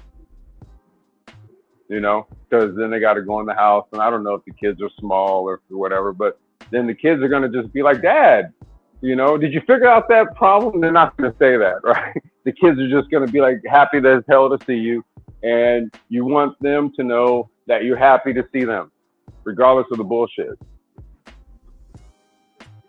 All right. Yeah, So I wonder. gotta, Let me ask you this question. I just want to ask you this real quick. Why, why do, like you say, men hide that type of emotion, the crying emotion? So when they're angry, they're not uncomfortable showing the children that. When they're happy, they're not uncomfortable showing the children that. Well, but well, why? I mean, Why do you think that men would suppress shed a tear or, around a child. Well, I don't think that's exclusive to men. I think that's more or less something that's a characteristic of people. I've seen women that are very quick to anger around their kids, right? And then I've seen women that have very calm disposition with their children, and they're different. I think it has more to do with, again, there's this term, they call it emotional intelligence. All that really means is just intelligently processing your emotions. So if you know that you're in an irritable state, what you'll do is you'll communicate that to your child. You say, hey, listen, I need a little time over here right now. Can you just do this? What do you need from me? And you give it all to them. And you say, okay, look, I'm going to be over here for a little while. Right? That's called emotional intelligence. Wouldn't that be the dream? Well, Right, that's not the dream. What it is. Like, if only it was that easy. Well, no, it is. It's practice, right? I had to do that with my child. And it's like, if I told you about like the whole situation of her birth and my wife and her situation with cancer and all that, it was like, I had to have the patience of a saint. Okay? I can imagine. I'm just saying, My yeah. kids don't give no shit that's why I about a said boundary. They can't spell it. They don't know what it means. I'm like, Lord Jesus, help. Well, yeah, well, oftentimes we don't know what we're capable of doing until we're put in a position where we have to do it. Right? And then once you're in that position and you do it, then you can speak on it, right? And I want to say this real quick with this comment. Celaya Beyond said, it's because men don't want their families to worry. I understand that, and I've heard that before many a times. Yeah, they don't show certain emotions around the family. They kind of do it in a seclusion, be secluded when they show certain amounts of emotion that might make the family worry. I get that. Yeah. That's a cop out, but that's my opinion. Go ahead. Well, I don't know. Was she talking to me? Oh, I'm sorry. What was that? What'd you say, Phoenix? I didn't hear it either. I said that's a bit of a cop out, but that's my opinion. But y'all go ahead. I see what you're saying. Phoenix saying, okay, men, they don't do it around the family because they don't want the family to worry. But nevertheless, women, they'll show all types of emotions around the family and, have no guilt or shame about it. And she said that's kind of like a cop out that men do it in seclusion or something because they don't want the family to worry. Well, is that same family you lead? Well, it's not really like you're saying if a man doesn't show emotion, so if a man chooses not to show emotion around his family, and the reason is because he doesn't want his family to worry, you're saying that's a cop out? Yes, is that the same family you lead? I mean, if he doesn't want them to see the emotions and he's able to effectively lead without that, I mean, I don't understand why it's a cop out. Because you chose your partner. Partner. That's the key word here. That's your partner. You chose that partner. So why would you not want them? You can at least let them know what's going on and let them process what they need to process. You can let them know what's going on. I mean, it's called helpmate. Helpmate? No, yeah, that's what we're that, supposed to do. But there's no need to be emotional about it. I think that's kind of what's. Say what? Oh. No, there's no need to be emotional about it. I mean, you can communicate, right? I'm not an emotional communicator by nature, right? Mm-hmm. So it's not a cop out if by nature I'm a direct communicator, not an emotional one, right? Whereas some people, because I'm reading what he said, so for me, I'm not saying you have to be emotional when you communicate with me, but at least let me know what's going on. Well, I think both things can be. I'm sorry, I didn't mean to cut you off, Complex Design, but I think both things can be true at the same time. Absolutely, there are definitely different ways that men, based again, like what was mentioned earlier, based on their background, their journeys, their upbringing, their foundational principles, their personalities. There's so many different. You're not going to get two men that react the same to every circumstance. So to say that it's a cop out to me is like, okay, well maybe that's how he views it, but because he is who he is and he does it for his reasons, you definitely are entitled to your opinion, but maybe he looks at it as strength and not a cop out because it's a form of him protecting his family. So it could be, to me, I'm just saying it could be a matter of perspective. And you can also communicate with your spouse without, scaring them. And especially if you're not used to being, or you don't make it a habit to be emotional around them, once they do see it, I think it's going to kind of put them on alert at the very least. But Kimmy, Mr. Yes. Kimmy, I have a question though. Like, can you kind of see, because of this little exchange right here, can you kind of see how it is that it does not benefit a man to do that? Because now if this comes into play, whereas what I could really do. I'm sorry? I think it depends on his spouse. I think it depends on the woman and the dynamic of their marriage. I can't really answer that from you're asking me to, you know what I'm saying? I can't really speak. Well, the reason why I say it that way, right, is because, and again, I'm speaking from experience, right? I don't think my wife would have wanted to see me dealing with doctors in an emotional state. I think she wanted to see me dealing with them in a very stoic and intelligent manner so that we can get the correct things done, right? I'm not going to let anything slip through the cracks, right? And again, this is kind of where I have to kind of implore the women, like, look, men are going to have to deal with emotions the way they need to deal with it because of what is required of us in society. I can't really speak to, I don't know, men who aren't quite living up there. I don't know about all that, right? I don't. I'm speaking from myself, my experience as a man, like my father, my brothers, right, who all take care of their households and stuff, and they're responsible for the families that they've created. I'm speaking from that perspective. Like, it doesn't benefit me to do that. Excuse me, I want to interject here. Like you said, it depends on the man, because some men, they feel better after they let it go. Okay, so some of them will just drink and hold in emotion. I mean, they'll do all kinds. Some will go see the side bitch. Some will do all kinds of stuff to get it out. They're gonna get it out one way or the other, because there's no way you can hold in different emotions that you need to express, because they were designed to just do that. But I understand what both of you guys are saying, right? So it's just a matter of, to me, the perspective and the man and the type of relationship that you have with your partner. That's just my take on it. I'm back on me, guys. So let me just pivot for a real quick second, because I want to address, I would like, actually, I know I hope not putting you on the spot, Laverne, but I would like for you to read Cutting Edge's comment. And because you have a long, sustaining, successful marriage, I would like for you to respond first to that. Shout out to Paul. Shout out to the chat. Shout out to the chat. Okay, it says, Mr. Kimmy, a question for y'all ladies. A man that cries, smiles, and let his guard down is a keeper in your book. Would you say that? It depends on the timing. I don't want you to do cry, smile, and all that at one time. Let me get to know you first, right? You can't be doing all that, because I think something wrong with your little schizo.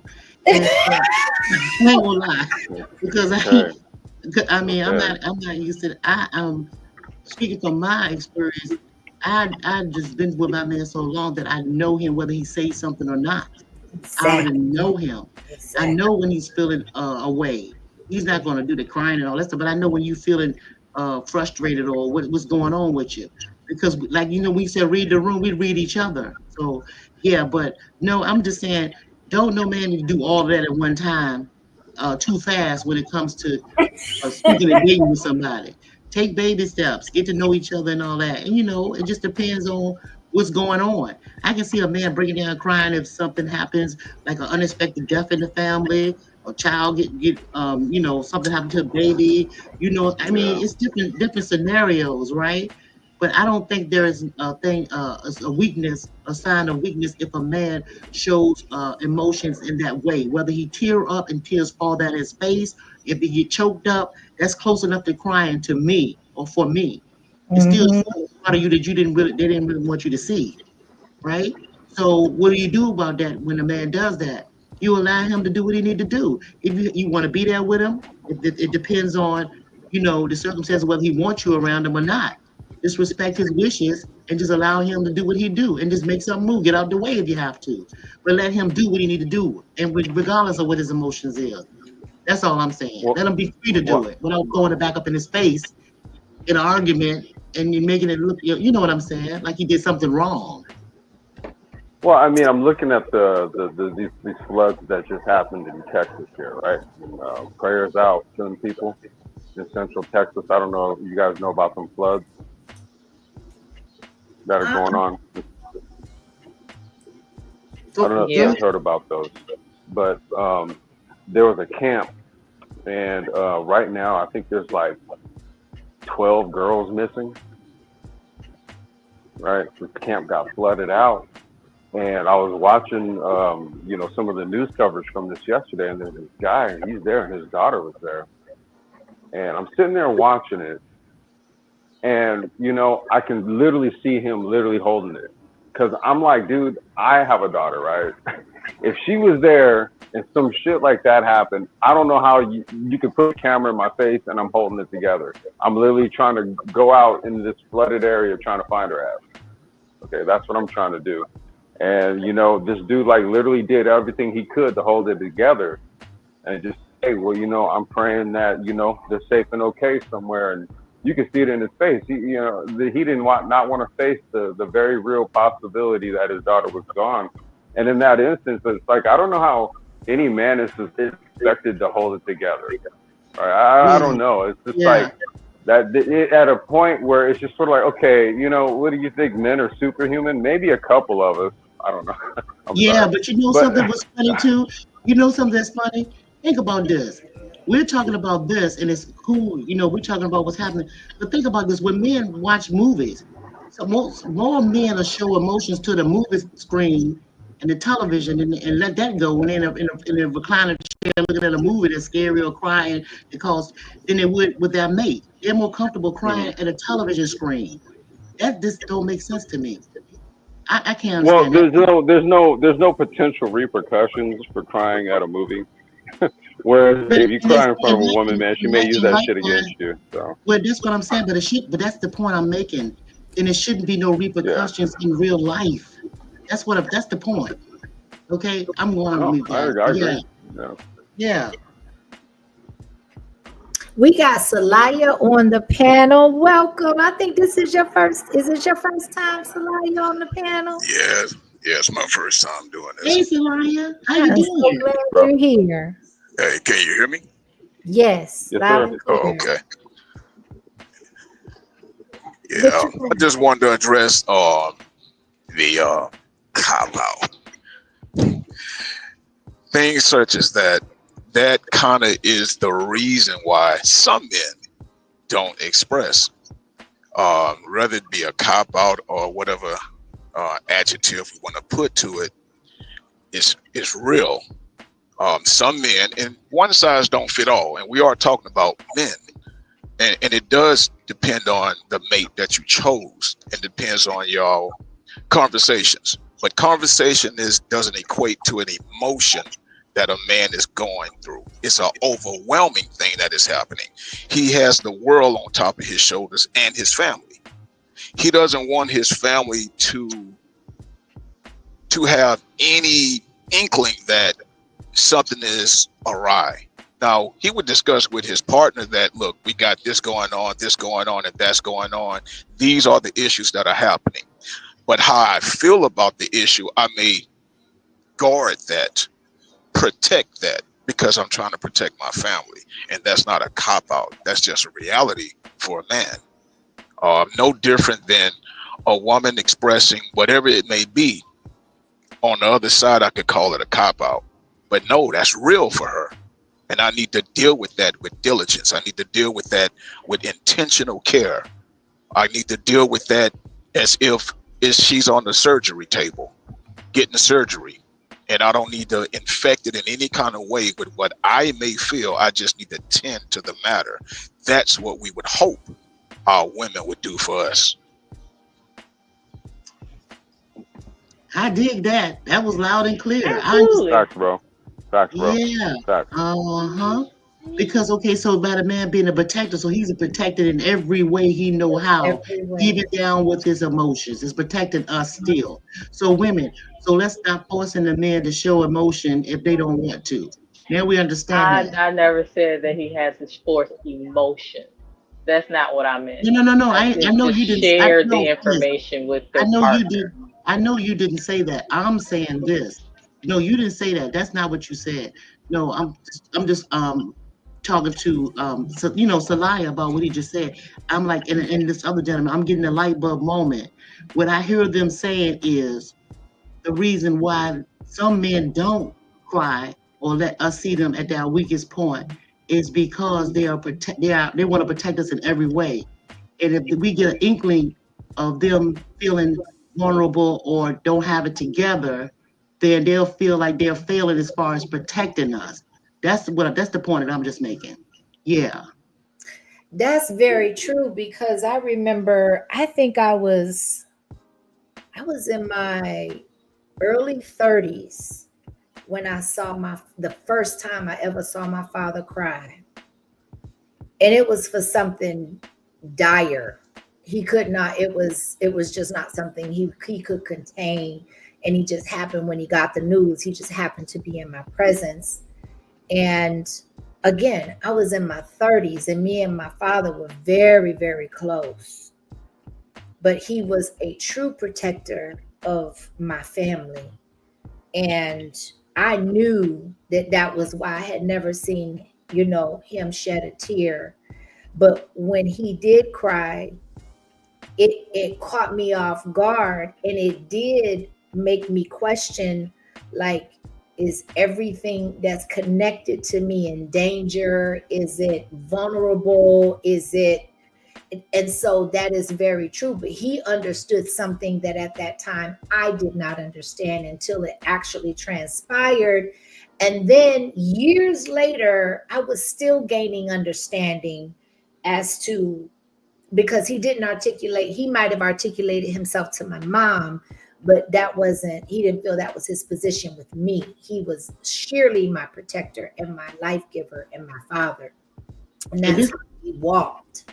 Wow, Mr. Kimi, and it's funny. I just want to say this real quick. The first time I saw my father cry, is when I was in my 50s. And it was at my grandmother's, his mother, which is my grandmother. It was at her funeral, but he didn't cry through the whole service of nothing. When we get to the cemetery where they're going to lay her down in the ground, one tear, he's dark-skinned man with brown eyes. One tear came down the side of his cheek. He looked at me, I looked at him. My father wiped that tear away so fast. And I'm telling you, he didn't have to say nothing to me. And I didn't feel no type of way, but I did feel his pain. I felt his pain, though. And that was it. I've never, ever. And you do. You That's do. how it goes. Yeah. Yeah. Mm-hmm. I can dig it, though. I can't recall the time I've ever seen my father cry. Even going through the process of burying his own child. Like, not one tear. Wow. That's in a way, it's kind of beautiful. And even when my father, I took care of my father, when he had lung cancer, and I took care of my father. I moved in with him for 3 months, and I took care of him. Most of y'all know the story. And even when my father found out he had lung cancer and all that stuff like that, he wasn't crying.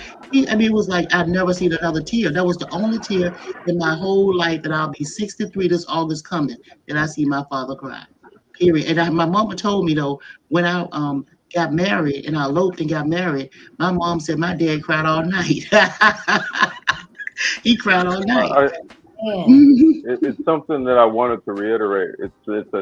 What you do is a necessary thing, right? When I was young, when I was younger, right? Now, just so you know, like, my pops is from the South. I'm a Cali kid, born and raised, right? But my pops is from the South. So, I grew up going to Texas and going to Louisiana during my summers back in the early 80s. And, it's a different type of environment when you're growing up with a pops that was, he raised on a farm down in Texas. You fall and scrape your knee, dry it up. You start crying, he's gonna tell you, dry it up. Suck it up. That's what I used dry to it up. Suck it up. Mm-hmm. Right, dry it up. Yeah, that's what my pops used to tell me, dry it up. Right. Oh, yeah. If I did something and and it was like I was getting reprimanded for something and I'm about to start crying or something, he go, look, I'll give you something to cry about. Yeah, they was good at saying that. I give you something to cry for. You will cry. I got you. I'll give you something to cry. I'll give you something to cry about. Uh-huh. See, I grew up understanding that crying was only a necessary response to something. Other than that, it was dried up, or I'll give your ass something to cry about. That's right. Bad. And my oldest brother, when my father when we used to get spankings, and my father used to, chastise him or whatever and give him a spanking. Well, he without spanking, but a whipping. My oldest brother would stand there and allow my father to do his, just pop his hind part, just beat him, and he would refuse to cry.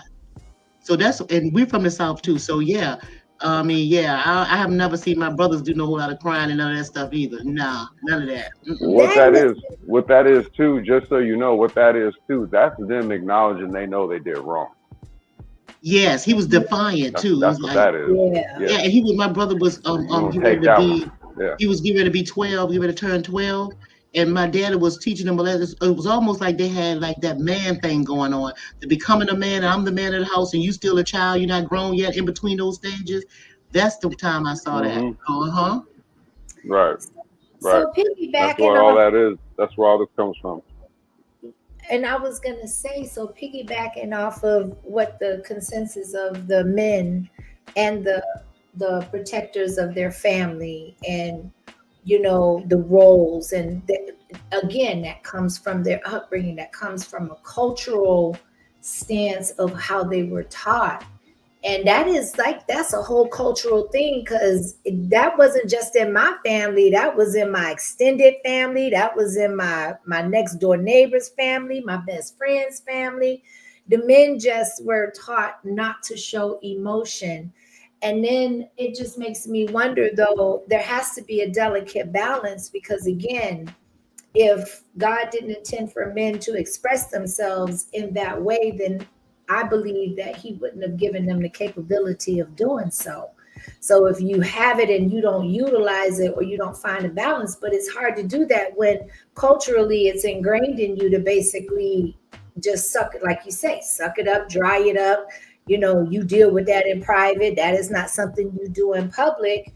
But then does it breed a generation of men that don't know how to teach their sons how to communicate effectively, or why doesn't it work? I have a question. Why doesn't what worked for us working for the generation that we're in now? Does anybody have an answer? Because at the stage. Because we're in competition with technology. Okay. Can you That's coming from somebody raising I'm raising a teenager right now. She's 13. Uh-huh. Right. Like so I'll give you a direct example of what I'm talking about. They're gonna be going back to school next month, and I'm telling my daughter, okay, look, I'm budgeted, I'm getting everything together for your school clothes. I got to make your hair appointment, right? We got to schedule that in advance, because you know how that gets when you get close to the day when you got to go back to school and then you ain't getting no appointments, right? So I'm over here telling her, look, I got to make your hair appointment. What you want to do with your hair?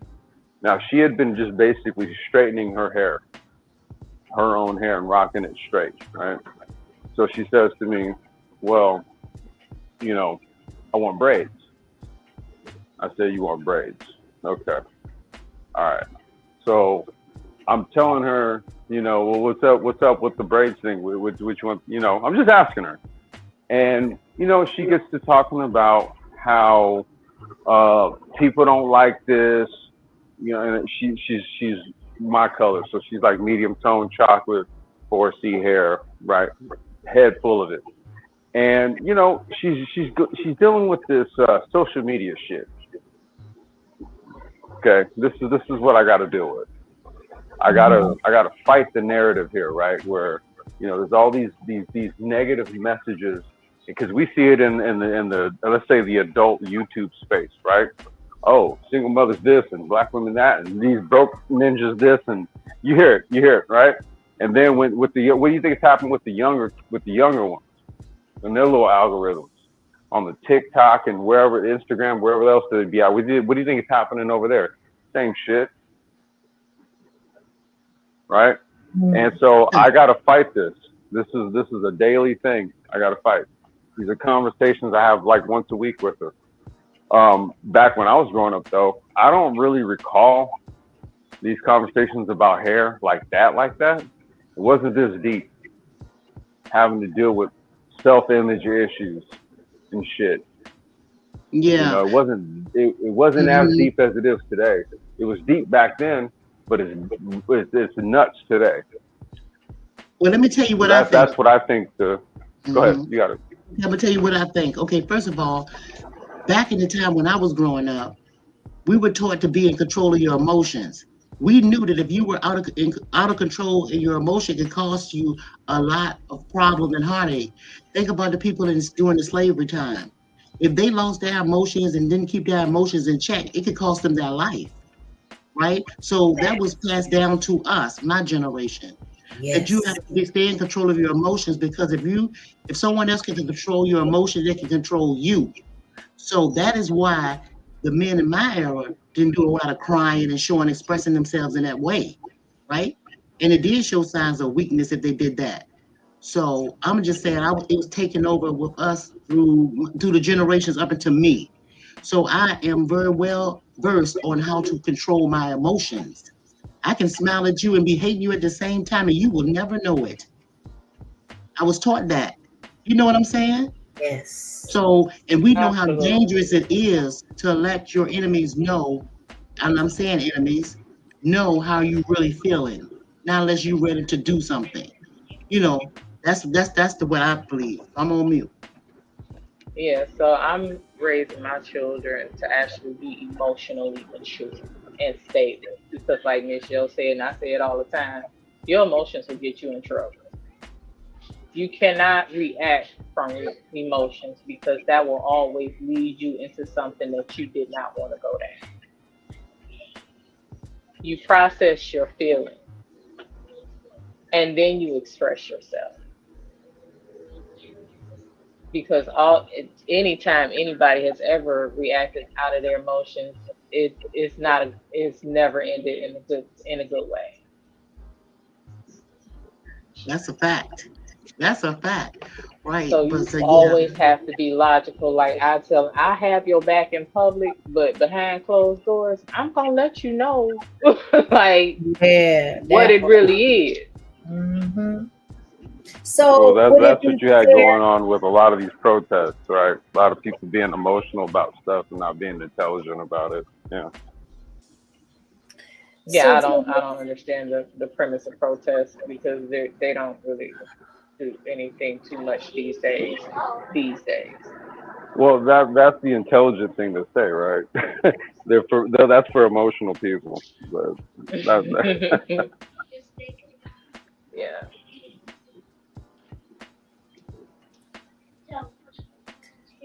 So the emotional intelligence that you speak of, Phoenix, that you are instilling into your children, would it be fair to say that could be just as applicable to our men? But I want to emphasize the statement that you did make, is that you just wanted the man to communicate with you, but it's okay to separate the emotion if they are capable of doing so, as long as they keep you in the loop, because you are the help me. Correct, because I need to know what's going on. I agree with that. Whenever something goes on with the head of the household, it does affect the rest. Yes. So at least let me be that like buffer. Let me know so I can be the buffer. Because we still, we grew up in a generation where the kid, we kept certain things from the kids. The kids, stay out of grown folk business, but it still affected them. However, they may not know what's going on, but it affects them.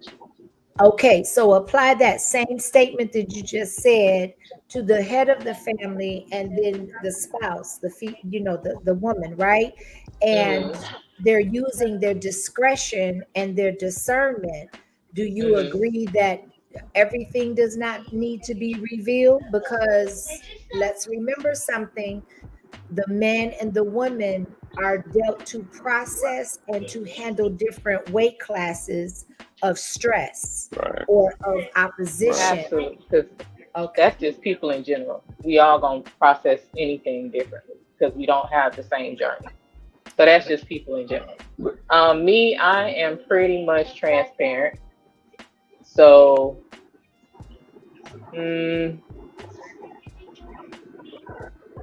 I may just tell my children what's going on in a way they can understand it. I try not to keep anything from them because you still have to train up a child in the way they should go. So you don't know what type of issues that they are going to encounter, but you can at least let them know how to handle and show them as well. Yes. Shout out to Candyman in the building. Thank you for coming through, Candyman. My bad, I didn't mean to. Yeah, let me stop you in a minute. Yeah, me and Phoenix agree on that. When I answered about because we don't want to worry them, I meant just simply the crying and the breaking down. That's the point that I meant. We agree 100%. We're talking about. Yeah. I wasn't addressing that side at all. I was talking about let me know something. Like that's it. Yeah. That we won in that, of course. Yeah, you definitely need to let your helpmate know what's going on. Oftentimes the helpmate, because she is not in that stressful moment that way, because she doesn't see you cry, she may be more conscious, more clear-minded to give a solution or something that's right in your hand that you didn't see because you stressed about it. So we'll agree on that. As far as what Kimmy said, she said the confusion. I think we're in a cultural confusion. Because when the title of this show is about men, but what man are you talking about? And when we choose mates, who are we choosing? We choosing what we want to be or who we are.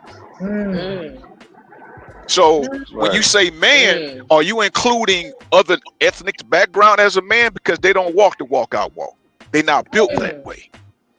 So when our sisters are choosing men, are they choosing what they see in their face all the time? Because we don't control the narrative or the media. And vice versa with men, the same way. So you understand where I'm coming from? Oh yeah. I digress. See, I digress. I just be thinking that people marry. No, you don't have to when digress, folks bro. get married and take those vows that they picking somebody that they know that they're going to spend the rest of their life with. Now I know it'll be bumps in the road. I ain't never been married, but I know it'll be bumps in the road. It's certain things that will take them into their separate ways because they were not vocal in what it is that they truly needed or wanted. So wait, I'm sorry, say that again. Wait, say that again. I said that I know that there are bumps in the road in a marriage, for better or for worse. But there were times that you're supposed to spend that time to express what it is that you need or want, and something go left, and everybody ready to sign papers. I'm not sure what that is. I don't get it. But for me, if I take those vows ever in life, that's what that is. Till death do us part. It ain't gonna be we didn't discuss. We gonna have that conversation prior to marriage. Well, there's a lot of things that lead up to that point, right? But just speaking, and I don't know if you know this, Mr. Kimmy knows this about me. I'm widowed. I lost my wife to cancer about 10 years ago, right? So it's like I've been there, right? So this is why oftentimes what I'll do is I'll try to add my take on a lot of these things, because when it comes to the thing about men crying, for example, right? I mean, trust me, that was one of my worst fears realized. I only have but so many fears in life, right? I raced cars and shit just for fun as hobbies and stuff. So I don't fear a lot of things, but there were a few things that I did fear in life, and I had to like meet those head on. You know, at points in my past, right? And that was one of them. The death do us part of the vows, and that whole situation. Yeah, I had to face that head on with a new child. I only have one child. Yeah. That was her first, my first. So all of this was new to me. Yes. Yeah. Yeah. All One of it thing, was new. The whole yeah, situation was right. It was like deer in headlights type of situation, all at once, right? All at Yeah. once. yeah, So yeah. you know, Oh, I'm I had to sorry. pick and choose the times that I was crying in front of people. Let's just say that. Yeah, well, we know you dropped a lot of tears. I mean, because I mean, hey, it's what it That's is, a you lot to know. process. Yeah, right. It is a lot. But I want to say this too. In relationships, when you're talking about to death do you part of marriage and stuff, and they have it's bumps in the road. Hell yeah, that's life. You know, that's just life. Period. Life will shoot you curveballs at every turn you get. And there's a lot of people say, "Yeah, I'm in it for the long haul." Well, let life teach you because you can. It's easier said than done. You have to really Correct. do it. You know what I'm saying? You have to Right. really be committed. And you have a lot of people that look at relationships as like this romantic type thing. These birds chirping and white horses flying and girls dressed up all the time, makeup, men with the little suits and nice cologne. Nah, get that out your mind. That shit ain't happening. Maybe the Mm-hmm. first part of your relationship, yeah, you know, because y'all still is new. But when it's coming to building something as a partner and partners, and you're trying to get something, you got to get dirty. You got to sweat. You got to get your fingernails dirty. Your hair have to be nappy sometimes. Yeah, Yeah. and then you can lay back and enjoy the fruits of your labor. You see? Yeah. So it don't come quick like fly by night. It's a building process. You have to build. You Yes. know? One as quick as it comes, it can go. Right. Let's not forget that one too. Yeah. You know, Yeah. oftentimes what we do is we lose sight of the sanctity of life and what it means, and we get caught up in the minutia and a lot of bullshit. To be honest with you, That's right, and you that's know. another thing too. A lot of times you go to Yeah. bed mad, thinking that tomorrow it's gonna be a different. It's gonna be you're gonna see that person tomorrow, and tomorrow's gonna be just another day with something happening. You never know what's gonna happen in a day, so that's why you should live like the Bible said, each day like it's your last, because you never know when. We never know the hour. So I think that this is a great live stream. I think that. And I'm saying not only because me and Miss Akima here, we got you guys up here joining in, but is this something to kind of reflect on in your daily life? You know, we need to just have mercy on one another because we all go through things, but we need to remember that we're in it Absolutely. together, not apart. We are as one, male and female, trying to build together and want to love on one another and have a peaceful life. Period. In all circumstances, with all interactions as possible. You know, some people will not allow you to move in a building phase or in a building mode, so to speak, right, for lack of a better word. But it just, I think if we just go back to the basic foundational principles of family, is just being considerate, kind, and respectful to one another, treating people as you want to be treated. What is so cliche and wrong about that? To me, I think if more people abound by that principle alone, that this world would be a much better place. Mr. Kimmy, you have to, you know, people would listen to you ask that question, and there's a couple ways it could be taken, right? You could, it's facetiously or dead serious. And I know you fairly well from the times we've spoken in the past, so I'm assuming you're being dead serious when you ask that. The fundamental problem is that we've kind of lost our moral compass, say within the last 40 to 50 years. Right. I remember, I saw a meme earlier today, right? And, it's one of these memes where you may not really think it means much, but then you have a conversation later, right? And then all of a sudden it gives greater context, right? I saw this meme today, and it said that since 1997, Black family reunions are actually down 47%. 47%. Okay, this is what people are thinking. This is what they think now, right? This is what's going on. And it's funny. The last. I'm sorry. It's funny because the last family reunion I went to was in 1998 in Atlanta. It seemed like, right? All this shit just, I don't know.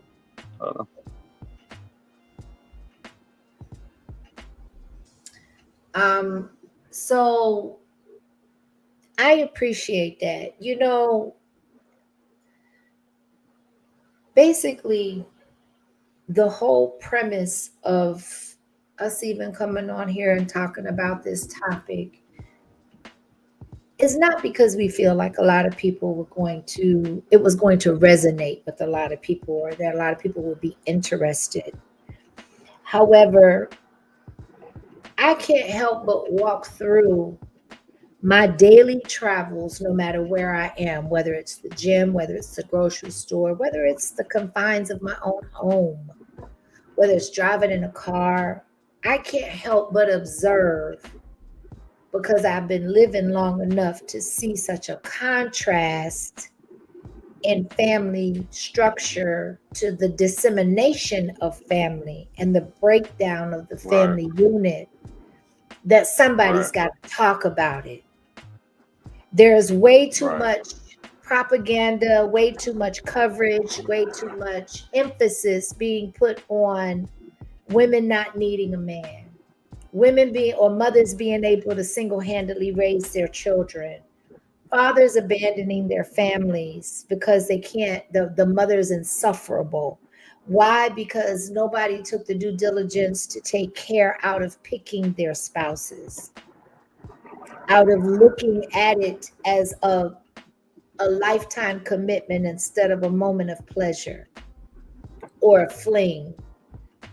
And I believe, and I will continue to believe until it changes, that culturally we are at a super disadvantage, because whatever agenda has been pushed has been very successful thus far. And we have to scream as loudly to say, when you have so many people saying that the generation before you, or before, the younger generation has failed them, taking no responsibility, as everybody's not on the same path and everybody's not setting the same example. There are some that choose to go another route. Mm-hmm. Either way it goes, our family core suffered and is suffering. Miss Yo's situation is a rarity at this point, when it used to be the majority. And that was all I wanted to say on this. So, okay. Go ahead. Oh, I'm sorry, Ms. Kimmy. Phoenix, I muted your mic earlier because it was feedback. You can come on anytime you feel like it, baby. I just wanted to say, we'll say this. When you were talking about family reunions, yeah, family is not as close as they used to be, right? And they're not as forgiving as they used to be with one another when they make mistakes with each other. But whatever your family is, right? Whoever your family is, or whoever you've put in as your little tribe, that should be a committed thing, wherein you guys get together all the time, or as often as possible, and communicate with one another, right? So it don't have to be blood related for you to have family, right? So just know that. So we're not just looking at the blood family, we're looking at family which you choose, or the family that chooses you. Okay, just make sure that you do right by others and they'll do right by you. Okay, because in some families, let's just say families grow apart, for whatever reason they grow apart. but you can still love your family from a distance. And you still need to be respectful to your family members that you're not even speaking to, because you never know when you're gonna need a kidney, a liver, whatever you need. They might be the only type that you can get. So, and I don't really want to. Okay, you can, but I really don't want to go too far, because I think this has been a good live stream, and it was basically, the topic was men cry too. And we went all over the place, all the places that we needed to go. But I would like to get it back to a full circle so that we can kind of like, just get off. Because I think when you take something and you drag it too long, people have a short attention span. I'm one of them, and you don't want to lose the point. And somebody's getting something to eat out of this live stream. I just feel that, I yield the floor, guys. Oh no, just to follow up, it was just, I had mentioned that to follow up on a point that Mr. Kimmy was making, but just to speak to that, yeah, there's relatives and then there's family, right? It's kind of like two different things there, and you want to deal with family more so than the other, right? Unless they consider themselves family. But no, I had just come up just to kind of give the man, the perspective of a man, right? When it comes to expressing emotion and stuff like that. It's not one of those things where, you just, oh, damn, and then you just start bawling. Unless, like, for example, there's this guys and, you see them crying randomly, but you never know. They could have bet 50 grand on something, the last 50 grand that they had on something and lost. You never know what it is. But I'm saying, whenever you see a dude crying, trust me, it's bad. Okay. I got you. It's real bad. Yeah, it's really bad. Whatever it is bad. Okay. Yeah. But that's what that is. Otherwise, a dude is gonna just kind of maybe just take some time to walk around, decompress. Like I say, smoke a little tree or something, and then just figure it out. Yeah. I really appreciate everybody. Phoenix, do you have any final words? Because we're going to wind this up. And thank you so much for coming up on the panel. Everybody, appreciate you coming up. Everyone that came up, I appreciate everybody that chatted in the chat. I mean, hey, anybody that came by and click that like, hit that like button. Y'all gonna see more of live streams with me and Mr. Kimmy doing this double, whatever you call it. Because it's like we have so many topics that we want to talk about that pertains to just living a good, healthy, peaceful, loving life, right? So, and we want to share some things with y'all, and we want to learn from y'all too. And we want to just have a nice little community where we're not calling each other bitches, whores, and just all kinds of crazy stuff. We want to have some common sense, real good conversations, life stuff, So you can always feel free to come up on the panel when we drop the link. All of you guys can, and you can talk freely. And Phoenix, I'm going to leave it to you to say your final thoughts on this situation. Thank you so much, baby, for coming up and joining on the party. I appreciate your I'm on mute. No problem. I just want to say thank you, ladies, for having me up. I would say peace and blessings to everybody. But yeah, just kind of learn how to be your man's speak. Learn his language and flow in that, because he has to also learn yours. It's a give and take. It's not just a one-sided relationship. The whole purpose in a relationship is to relate. So get to know your man, let him get to know you, and go from there. Amen. Amen. Beautiful. That's a good wrap up. Thank you, Steve.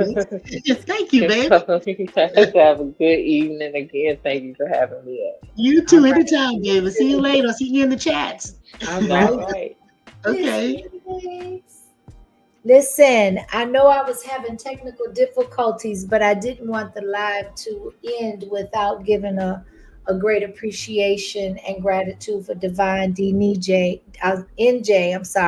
for the super chat. Thank you so much. We appreciate you. Thank you. Thank you. And so you know what? I've gotten all the points that I wanted to get out. I'm so glad that we were able to get other perspectives and other viewpoints from men and from women and men. Yes.